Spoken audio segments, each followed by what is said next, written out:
On a vu que la migraine était une maladie génétique. Elle est portée par le chromosome 8, probablement par d'autres chromosomes, mais pour l'instant, ils n'ont pas été isolés.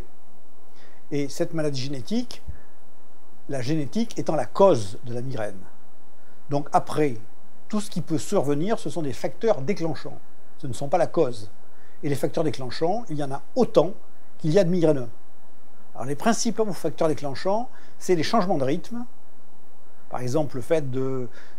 Toute l'année, vous vous levez à 6 h du matin et vous vous couchez à 11 h du soir. Et pendant les vacances, vous allez vous lever à 9 h du matin et vous couchez à 3 h du matin. Et bien, c'est un facteur déclenchant. Ce qui fait qu'au moment où vous allez arriver en vacances, ben, vous allez avoir une série de crises.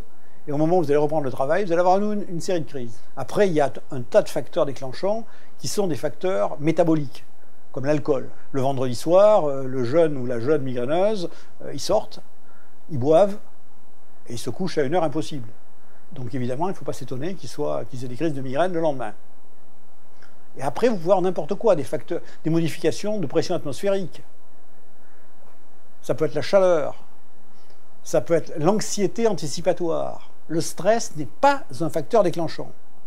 C'est l'anticipation de quelque chose qui est un facteur déclenchant. Exemple, mademoiselle X, qui est migraineuse, vient de perdre sa mère. Le jour où on lui annonce le décès, elle ne fait pas de crise de migraine.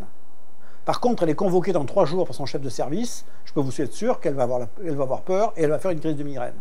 C'est l'anxiété anticipatoire, pas le stress lui-même. Un autre exemple d'erreur, le chocolat n'est absolument pas un facteur déclenchant. C'est l'hypoglycémie qui est un facteur déclenchant. C'est-à-dire que le patient se trouve d'avoir un besoin de sucre au point de vue métabolique et il ne se jette pas dans la boîte à sucre. Il prend une barre chocolatée, un truc qu'il a sous la main, et puis paf, il a une crise de migraine. Et il dit « Ah, le chocolat me donne des crises ». Seulement, il vous dit aussi « C'est marrant d'ailleurs, docteur, ça ne me donne pas des crises tout le temps ». Évidemment, ça ne lui en donne que quand il va en avoir.